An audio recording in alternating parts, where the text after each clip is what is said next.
Hello दोस्तों, कैसे हो आप।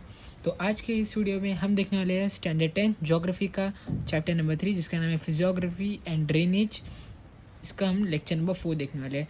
तो देखो, पिछले लेक्चर में मतलब कि लेक्चर 3 में हम लोग ने फिजियोग्राफिक डिवीजन ऑफ ब्राज़ील को ख़त्म कर दिया था। तो देखो, अभी हमने इंडिया की भी फिजियोग्राफिक डिवीजन ख़त्म कर दिया और ब्राज़ील की भी। तो इस चैप्टर में, इस लेक्चर से हम अपना ड्रेनेज स्टार्ट करने वाले दोनों कंट्रीज़ का। तो इस लेक्चर में तो हम सिर्फ और सिर्फ ब्राज़ील का ड्रेनेज पढ़ेंगे और अगले लेक्चर में इंडिया का ड्रेनेज। तो देखो, जब हम ब्राज़ील के ड्रेनेज की बात करते हैं तो इसमें जो मेन ड्रेनेज सिस्टम है वो है सिर्फ 3। पहला हमारा अमेज़न, फिर पैराग्वे पराना बेसिन, फिर एक साओ फ्रांसिस्को रिवर। तो ये देखो, अमेज़न बेसिन तो आप जानते हो सबसे बड़ा बेसिन है हमारे ब्राज़ील का, अमेज़न बेसिन।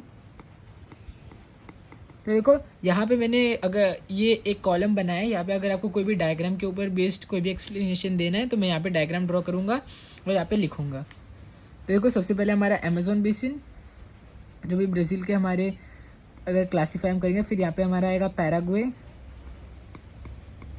पराना बेसिन, और फिर एक लास्ट डिवीज़न है हमारा साओ फ्रांसिस्को का basin.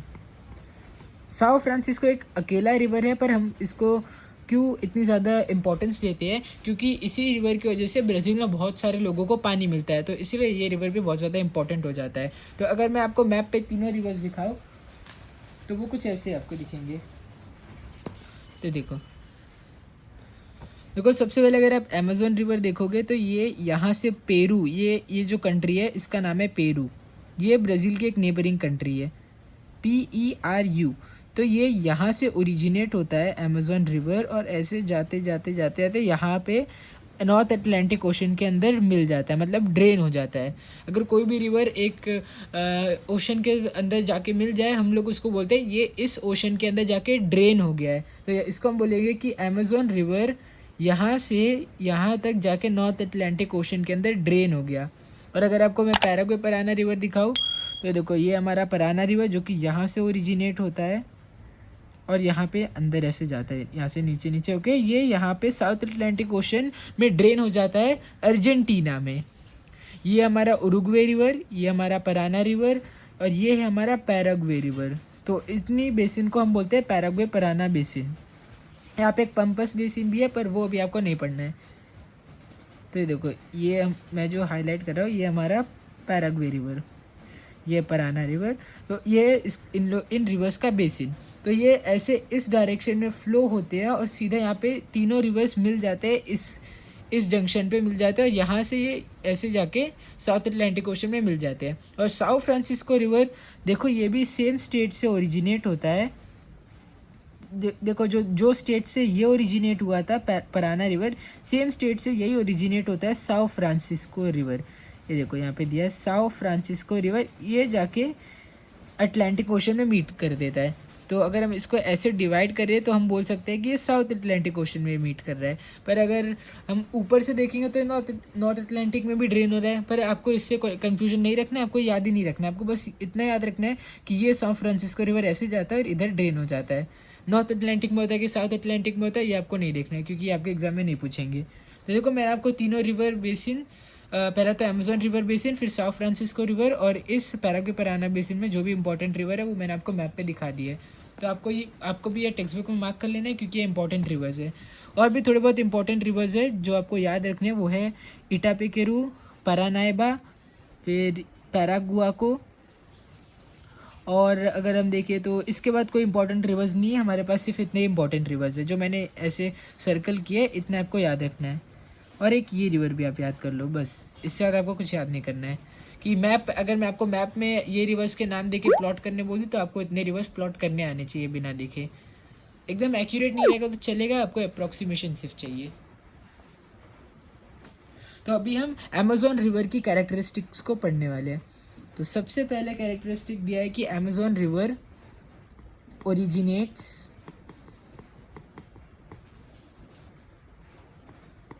From the Andes mountain. और ये एंडीज माउंटेन ब्राज़ील के अंदर नहीं है, ये है इन पेरू। तो मैंने आपको मैप के टाइम पे मार्किंग करते हुए बता दिया था, पेरू ब्राज़ील की एक नेबरिंग कंट्री है, उसके अंदर एक एंडीज माउंटेन है, वहाँ से ये ओरिजिनेट होता है हमारा अमेज़न रिवर। और इसको बहुत ही ज़्यादा ह्यूज बोल सकते हैं, क्योंकि आपके टेक्स्ट बुक में डिस्चार्ज दिया है, पर ये डिस्चार्ज को अगर हम इजी लैंग्वेज में देखें तो ये वो पानी होता है जो एक रिवर को ग्लेशियर से मिलता है या फिर कोई भी माउंटेन जहाँ से वो निकल रहा है। तो समझ लो ये माउंटेन्स है और यहाँ से अमेज़न रिवर निकल रहा है। तो इस एरिया में यहाँ से ओरिजिनेट हो रहा है, 2 माउंटेन से या फिर और भी ज़्यादा माउंटेन्स रह सकते हैं, यहाँ से अमेज़न रिवर ओरिजिनेट हो रहा है और इस एरिया में इसको कितना ज़्यादा पानी मिल रहा है, हम लोग इसको बोलते हैं डिस्चार्ज। तो अमेज़न रिवर को एक ह्यूज डिस्चार्ज मिलता है, मतलब इसको अपने स्टार्टिंग पॉइंट पे बहुत ज़्यादा पानी मिलता है और वो डिस्चार्ज कितना होता है 2 लाख पर मीटर क्यूब। तो इतना ज़्यादा पानी इसको पर सेकेंड मिलता है। अगर आप ऐसे चाहो तो आप यहाँ पे पर सेकेंड भी लिख सकते हो, आपके टेक्स्ट बुक में अलग तरीके से दिया है तो वो भी चलेगा। तो यहाँ पे हमने देखा कि इसको इतना ज़्यादा डिस्चार्ज मिलता है अपने ओरिजिनेट पर, जहाँ से ओरिजिनेट होता है वहाँ पे इसको 2 लाख पर मीटर क्यूब पर सेकेंड, इसको इतना ज़्यादा डिस्चार्ज मिलता है। और फिर ये क्या करता है, washes of the load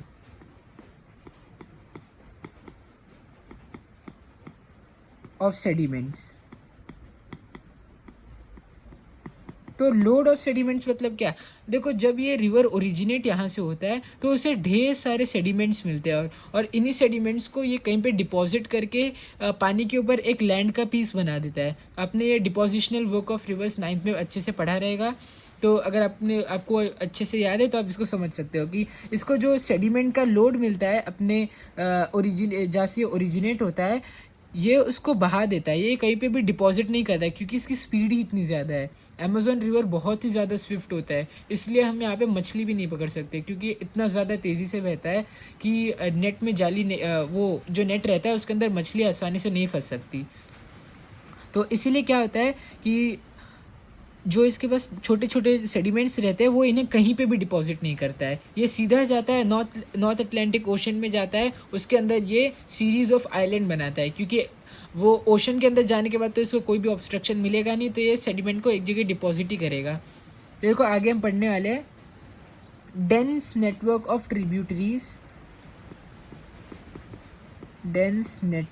of distributaries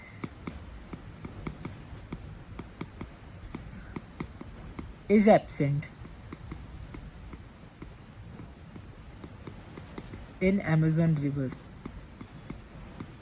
देखो इसका क्या मतलब है, डिस्ट्रीब्यूटरीज क्या होते हैं, आपने तो सुना रहेगा कि एक मेन रिवर होता है और उसके ट्रिब्यूटरीज रहते हैं। तो देखो जब भी एक रिवर ऐसे जाके कोई ओशन में ड्रेन होने वाला रहता है, समझ लो ये लैंड है यहाँ पे, ये हमारा रिवर है, ऐसे इस डायरेक्शन में जा रहा है और यहाँ पे पूरा का पूरा ओशन है।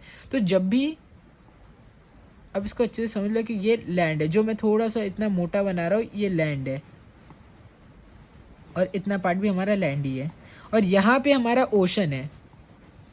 तो देखो जब ये रिवर ऐसे जाता है इससे मिलने के लिए ओशन से, वो सीधा सीधा कभी भी नहीं जाता है क्योंकि अगर उसकी वेलोसिटी एवरेज है तो वो सीधे सीधे ओशन में नहीं जाएगा। जब वो इधर पहुँचेगा, मतलब कि ओशन से जब वो मिलने ही वाला है, तो उसके इतने डिविजन्स आ जाएंगे, इतने सारे। इसको आप डेल्टास भी बोलते हो, लेकिन जब इतने सारे नेटवर्क रहते हैं ट्रिब्यूटरीज़ के तो हम लोग इसको बोलते हैं डिस्ट्रीब्यूटरीज़। तो देखो इसको ऑब्स्ट्रक्शन मिला तो फिर वो ऐसे फैल गया और फैल के ये ओशन के अंदर ड्रेन हो जाएगा और ये हमारे अमेज़न रिवर में एब्सेंट है। क्यों ऐसा, देखो जब ये ऐसा यहाँ पे अमेज़न रिवर आता है इतनी स्विफ्टली ये जाता है कि ये अपने सामने आने वाली लैंड को भी ये इरोड करके सीधे सीधे अपने ओशन में ड्रेन हो जाता है। अमेज़न रिवर में अलग केस है क्योंकि इसकी वेलोसिटी ही इतनी ज़्यादा है, इसको 2 लाख पर मीटर क्यूब पर सेकेंड का जब डिस्चार्ज मिलता है तो ऐसे डिस्ट्रीब्यूटरीज बनाने की जगह वो सीधे सीधे पानी के अंदर जाके ड्रेन हो जाता है। तो ये हमारा नॉर्थ अटलांटिक ओशन, तो ये सीधा इधर जाके ड्रेन हो जाता है और हमें यहाँ पे डिस्ट्रीब्यूटरीज की जगह एक सीरीज ऑफ आइलैंड देखने को मिलता है इसके माउथ एरिया में। अमेज़न का जो माउथ एरिया है यहाँ पे तो हमें एक भी डिस्ट्रीब्यूटरी देखने को नहीं मिलते, पर यहाँ पे हमें सीरीज़ ऑफ आइलैंड्स देखने को मिलते हैं। अगर आप देखोगे तो आपको साउ मार्कोस बेस या ऐसे भी आपको दिखेंगे, वैसे ही हमारे सीरीज़ ऑफ आइलैंड रहते हैं, इतने सारे दिखते हैं क्योंकि यहाँ पे तो इसने कुछ डिपॉजिट किया नहीं, सेडिमेंट तो अभी भी इसके अंदर है, तो इधर जाके डिपॉजिट कर देता है सारे सेडिमेंट्स को। और ये क्या है, छोटे छोटे हमारे आइलैंड्स हैं। तो देखो आगे आपके टेक्स्ट बुक में दिया है कि the mouth of river Amazon the channel, मतलब ये जो इसकी विथ है यहाँ पे, ये जो ऐसी विथ है अपने माउथ एरिया में, इसको अगर हम मेजर करने जाए तो हमें मिलेगी 150 किलोमीटर। द विथ, आपको थोड़ा टेक्स्ट बुक से मैच करके लिखते हैं। आपकी टेक्स्ट बुक में ऐसा दिया है कि it will be interesting to note that at the mouth the width of Amazon channel is 150 kilometre. तो देखो the width of Amazon channel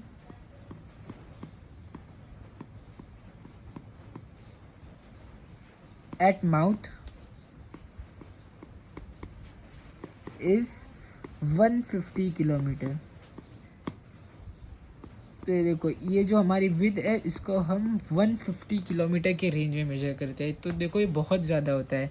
आपके टेक्स्ट बुक में अगर इसके स्केल को दिमाग में रखने के लिए आपकी टेक्स्ट बुक में भी दिया है कि ऐसी एक जगह सोचो जो आपके घर से 150 किलोमीटर दूर है। तो जब आप उसको देखोगे आप इमेजिन करोगे कि ये कितना ज़्यादा वाइड है। ये देखो एक और चीज़ आपके यहाँ पे दी है कि most of the course Amazon river is suitable for navigation, मतलब हम अमेजोन रिवर में हमें अच्छे से नेविगेट करने मिलता है। यहाँ पे हम पूरा ज़्यादातर अमेजोन रिवर के पोर्शन में हम अच्छे से बोट चला सकते हैं। देखो आगे अगर आप अपने टेक्स्ट बुक में देखोगे, आपको यहाँ पे अमेजोन रिवर का ये हमारा लास्ट पॉइंट था। देखो आपको अच्छे से मैंने जो सारे पॉइंट लिखे आपको अच्छे से याद रखने हैं। जब आपको ये याद रहेंगे तो फिर आप अपने आप आंसर को फ्रेम कर पाओगे। तो एक बार मैं आपकी टेक्स्ट बुक देखता हूँ कि हमने कोई भी इंपॉर्टेंट पॉइंट लीव किया है कि नहीं। तो देखो फर्स्ट पॉइंट हम लोग ने कवर किया, सेकंड भी कवर किया, 2 लाख मीटर पर क्यूब पर सेकंड वाला भी किया, फिर washes of the load supplied by the catchment भी कर दिया। तो कैचमेंट, देखो कैचमेंट वो एरिया होता है जहाँ से एक रिवर को अपना पूरा पानी मिलता है, ये हमारा कैचमेंट। ये देखो एक dense network of distributaries form होती है हर रिवर के माउथ एरिया में, जो कि एब्सेंट है अमेजोन रिवर में, वो भी हम लोग ने पढ़ लिया है। और अगर हम देखें तो उसके आगे भी हम लोग ने किया है कि यहाँ पे एक बार आप लिख लो, series of islands is found in the mouth area of Amazon river beyond coastline।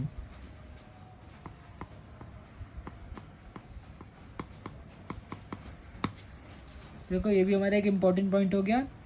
अभी हम लोग ने 150 किलोमीटर अमेजोन चैनल की भी बात कर लिया, और फिर most of the course Amazon river is suitable for navigation. यहाँ पे हम लिख सकते हैं सूटेबल फॉर नेविगेशन। जब ये पॉइंट याद करोगे आपको याद आ जाएगा कि most of the course of time Amazon is suitable for navigation, मतलब हम अमेजोन रिवर के ज़्यादातर पार्ट में बोट को चला सकते हैं और हमें अच्छे से नेविगेशन भी मिलेगा। नेविगेशन मतलब रास्ता दिखना। देखो आपको ये अच्छे से नोट कर लेने हो, और जब आप इसको शॉर्ट में एकदम नोट कर ऐसे आप याद करोगे तो देखो टेक्स्ट बुक में आपको एकदम बड़ा सा पैराग्राफ दिया हुआ है। तो अगर आप उसको याद करने आओगे तो आप एक दिन में रटोगे, फिर अगले दिन भूल जाओगे। पर अगर आप ये अच्छे से समझ के याद करोगे आप खुद से भी अपना आंसर फ्रेम कर सकते हो। चलो अभी चलते हैं नेक्स्ट ड्रेनेज पर, जो कि है हमारा पराना पैराग्वे सिस्टम। क्या हमारा पैराग्वे पराना सिस्टम। तो देखो पैराग्वे पराना रिवर्स जो कि ओरिजिनेट होते हैं terminal point of Brazilian highland से, ये भी बहुत ज़्यादा इंपॉर्टेंट रिवर्स है हमारे ब्राज़ील के।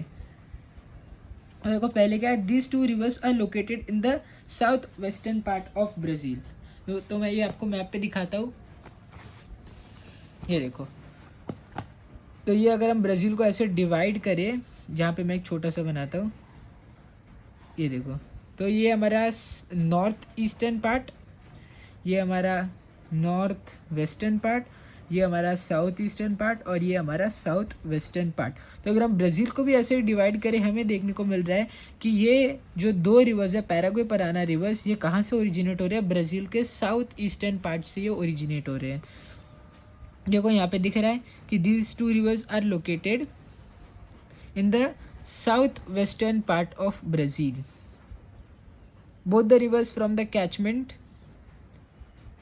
Of river Plata in Argentina. तो देखो अर्जेंटीना है यहाँ पर। तो देखो जब ये दो रिवर्स ब्राज़ील के अंदर से निकल जाते हैं तो ये देखो ये कैचमेंट, ये यहाँ पे एक, ये दोनों यहाँ पे मिल रहे हैं, मतलब यहाँ पे मर्ज हो रहे हैं ये दोनों।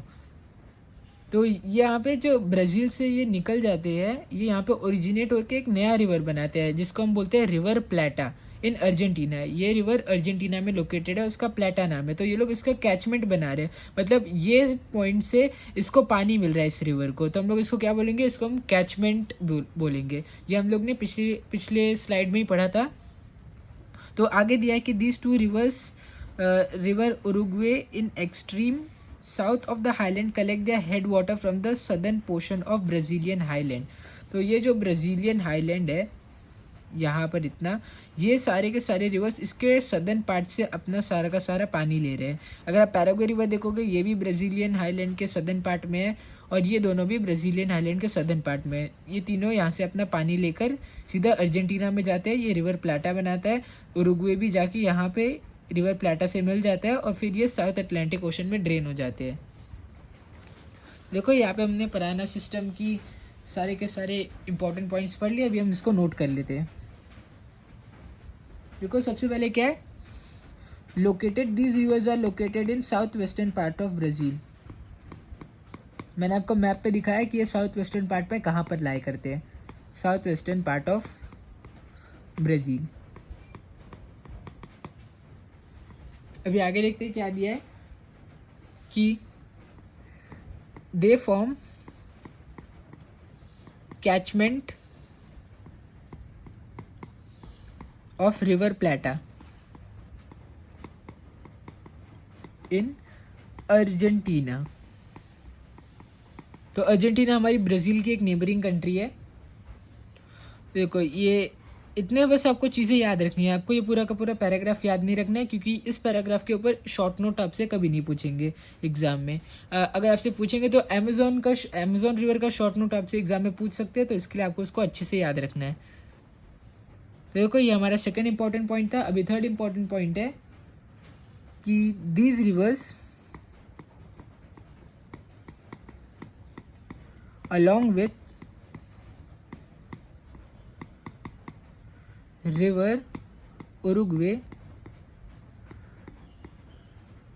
collect their headwater from the southern part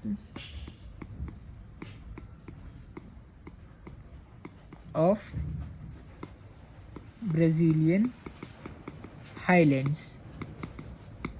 तो देखो आर का मतलब यहाँ पे रिवर है, तो हम लोग ने वो जो हमारा पैराग्राफ दिया था आपके बुक में पैराग्वे पराना सिस्टम, तो उसके जो भी इंपॉर्टेंट पॉइंट्स थे मैंने यहाँ पे नोट कर दिया। आपको ये अच्छे से अपने बुक में भी नोट डाउन करना है और बस जो मैं अंडरलाइन कर रहा हूँ आपको ये अच्छे से याद रखना है। हेड वाटर्स मतलब वो जगह जहाँ से एक रिवर को पानी मिलता है।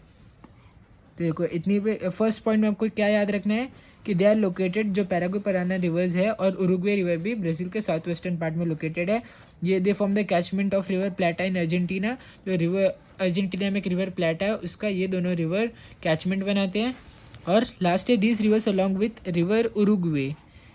ये जो सारी ये दोनों रिवर्स और उनके साथ ही उरुग्वे रिवर अपना हेड वाटर कलेक्ट करते हैं southern part of Brazilian highland से। तो देखो ये हमारा कंप्लीट हो गया। अभी हम करते हैं रिवर साओ फ्रांसिस्को, जो कि ब्राज़ील का नेक्स्ट रिवर बेसिन है। ये एफ कैपिटल है। तो देखो साओ फ्रांसिस्को बस एक ही रिवर है, हमें उसको इतनी इंपॉर्टेंस नहीं देनी चाहिए, पर हम क्यों देते हैं, क्योंकि ये ब्राज़ील में ज़्यादातर लोगों को पीने का पानी देता है ये रिवर। तो देखो आपकी टेक्स्ट बुक में पहले दिया है कि it is the third most important river system, important river system. तो ऐसा क्यों दिया है कि पहले तो हमारा सबसे इम्पॉर्टेंट है हमारे रिवर अमेज़न बेसिन का, अमेज़न रिवर का बेसिन, फिर पैराग्वे पराना रिवर का बेसिन, तो उसके बाद आता है साओ फ्रांसिस्को।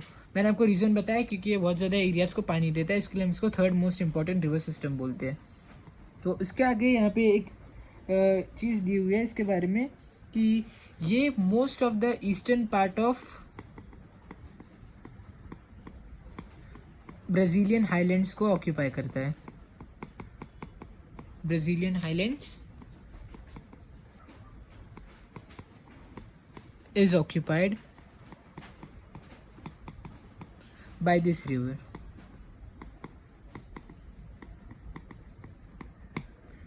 तो एक इसके बारे में एक इंटरेस्टिंग फैक्ट दिया हुआ है कि ये जो यहाँ पे आपको डायग्राम से ज़्यादा अच्छे समझेगा ये कि ये जो रिवर है ये जहाँ से ओरिजिनेट होता है ये 1000 किलोमीटर तक ऐसा नॉर्थ पार्ट में जाता है, फिर एक अचानक से एक स्टीप टर्न ले लेता है ईस्ट के साइड और मिल जाता है नॉर्थ अटलांटिक ओशन में। तो अगर मैं आपको ये बुक मैप के ऊपर दिखाऊँ तो देखो ये ऐसा है कि ये देखो ये रिवर यहाँ से ओरिजिनेट हो रहा है और 1000 किलोमीटर ये ऐसे यहाँ पर जा रहा है। 1000 किलोमीटर ये नदर्न पार्ट में जा रहा है, फिर अचानक से इसने एक ईस्टर्न ये टर्न ले लिया जो कि ईस्ट में था और सीधा जाके अटलांटिक ओशन के अंदर ड्रेन हो जाता है। देखो आपकी बुक में भी यही दिया है।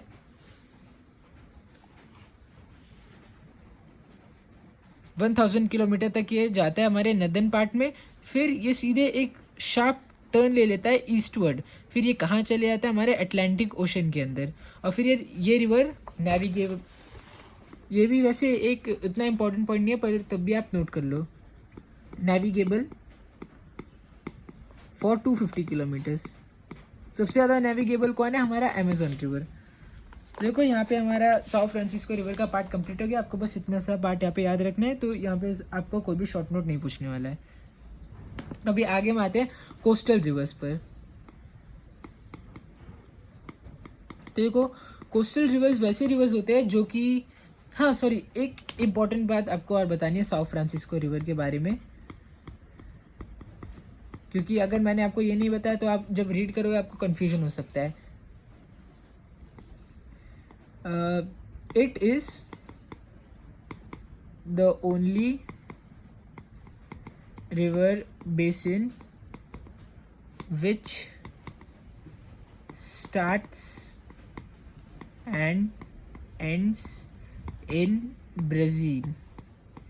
तो देखो हमने अभी तक जितने भी रिवर बेसिन पढ़े वो या तो ब्राज़ील के बाहर वो ओरिजिनेट हुए या तो वो ब्राज़ील के बाहर जाके एंड होते हैं। तो जैसे कि अगर हम अमेज़न रिवर की बात करें तो वो पेरू, जो कंट्री पेरू से ओरिजिनेट होता है हमारा Amazon river, originates Amazon river. पर और अगर हम पैराग्वे पराना रिवर्स की बात करें तो ओरिजिनेट तो ब्राज़ील में होते हैं पर वो एंड कहाँ पे होता है? हमारे अर्जेंटीना में। तो देखो ये दोनों के दोनों रिवर्स या तो दूसरी कंट्री से स्टार्ट हो रहे हैं या तो दूसरी कंट्री में जाके एंड हो रहे हैं। पर साओ फ्रांसिस्को रिवर एक ऐसा रिवर है जो ब्राज़ील में ही स्टार्ट होता है और ब्राज़ील में ही जाके एंड होता है। तो इसकी पूरी की पूरी बेसिन हमारी ब्राज़ील में आती है, साओ फ्रांसिस्को रिवर की बेसिन। तो अगर मैं आपको मैप पे दिखाऊँ तो देखो इतनी जो साओ फ्रांसिस्को रिवर की बेसिन है पूरी की पूरी ब्राज़ील में ही आ रही है। भाई अगर आप ये देखो तो देखो इनकी बेसिन ब्राज़ील से बाहर जा रही है और इसकी भी ब्राज़ील से बाहर जा रही है। देखो अभी हम नेक्स्ट रिवर बेसिन को स्टार्ट करना है और ये है हमारे कोस्टल रिवर्स। तो स्पेसिफिक नाम नहीं दिया है इन रिवर्स का, इन्हें सिर्फ बता दिया गया है कि ये कोस्टल रिवर्स है। तो मैं अगर आपको बोलूँ तो कोस्टल रिवर्स वो रिवर्स होते हैं जो कोस्टल एरिया के पास ही वो ओरिजिनेट भी हो जाते हैं और वहीं पर ये एंड भी हो जाते हैं।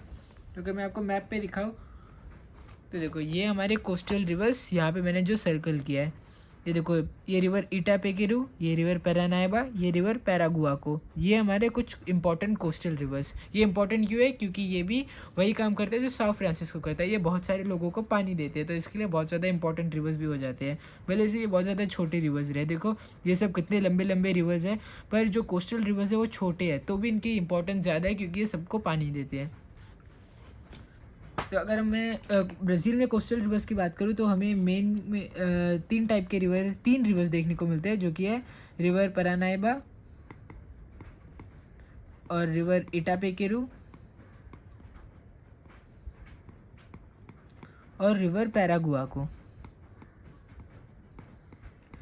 आपको अच्छे से इन रिवर्स को मैप पे प्लॉट करने आना चाहिए, तो इसीलिए मैंने आपको टेक्स्ट बुक में यहाँ पे मार्क करके दे दिया था तीनों रिवर्स। ये हमारा रिवर इटापेकेरू, ये पारानाइबा और ये पैरागुआ को आपको अच्छे से इसको मैप में मार्क करना आना चाहिए। तो इनके बारे में और भी इंफॉर्मेशन दी है कि river Parnaiba and river Itapecuru flowing towards north meet the Atlantic ocean. तो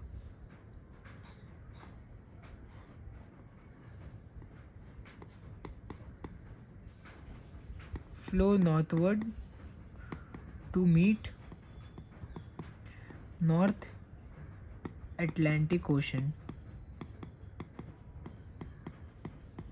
और फिर एक और इन्फॉर्मेशन दी है कि रिवर्स ड्रेनिंग मतलब flowing in south Atlantic ocean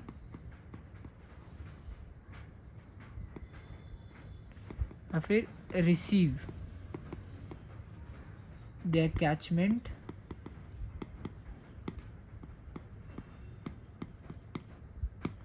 from, अगर हम इसको टर्मिनल पॉइंट भी बोल सकते हैं, पर आपके टेक्स्ट बुक में दिया है फ्रॉम द एस्कार्पमेंट। हम क्या बोल सकते हैं कि terminal point of Brazilian highlands, पर आपकी बुक में दिया है फ्रॉम द एस्कार्पमेंट्स, तो इसीलिए हमें यहाँ पे भी एस्कार्पमेंट्स ही लिखना पड़ेगा, क्योंकि अगर आपको ये गलती से भी एमसीक्यूज़ ने पूछ दिया तो आपको इसको वहाँ पे terminal point of Brazilian highland की जगह एस्कार्पमेंट ही लिखना है। फिर एक और है रिवर पैरागुआ को की हमें थोड़ी सी इन्फॉर्मेशन दी है। वैसे ये भी नॉर्थ अटलांटिक ओशन में जाके ड्रेन होता है, पर एक एक्स्ट्रा इन्फॉर्मेशन दी है कि ये साल्वाडोर टाउन से हमारे अटलांटिक ओशन में ड्रेन होता है। अटलांटिक ओशन में ए का मतलब अटलांटिक और ओ का मतलब ओशन। देखो यहाँ पे हमारा ड्रेनेज ऑफ ब्राज़ील कंप्लीट हो गया है। मैंने अच्छे से सारे आपको यहाँ पे शॉर्ट नोट के शॉर्ट पॉइंट्स के फॉर्म में आपको सारे के सारे पैराग्राफ कंटेंट्स करके दे दिया। आपको इनको अच्छे से नोट करना है और आपको बस यही सब याद रखना है, क्योंकि अगर आंसर बनाने का टाइम है आप अपने मन से खुद ही आंसर बना लोगे, इतनी बहुत इंग्लिश आपको आती है। तो अगर आपके आंसर में सब कुछ है जो भी एक आपको टीचर को चाहिए, तो आपको टीचर फुल मार्क्स देगी। उसको रटे हुए आंसर्स नहीं चाहिए, उसको खाली ये देखना है कि आपको अपना कंसेप्ट कैसे समझा है और आपने सब कुछ कैसे पढ़ा है। तो मुझे उम्मीद है कि आपने मेरे साथ सबके सब नोट किया होगा अच्छे से, और मैंने जहाँ पे भी इम्पोर्टेंट मार्किंग्स दिए आपको मैप में, आज मैंने आपको बहुत सारे इंपॉर्टेंट रिवर्स बताए, आपने वो अच्छे से मार्क किया रहेगा अपने फिजिकल मैप ऑफ ब्राज़ील में। नेक्स्ट लेक्चर में हम करेंगे ड्रेनेज ऑफ इंडिया। मुझे उम्मीद है आपको सब कुछ समझा रहेगा और आपके कंसेप्ट अच्छे से क्लियर हो गए रहेंगे। तो अगर आपको वीडियो अच्छा लगा तो इस वीडियो को लाइक करो, शेयर करो और चैनल को सब्सक्राइब करो।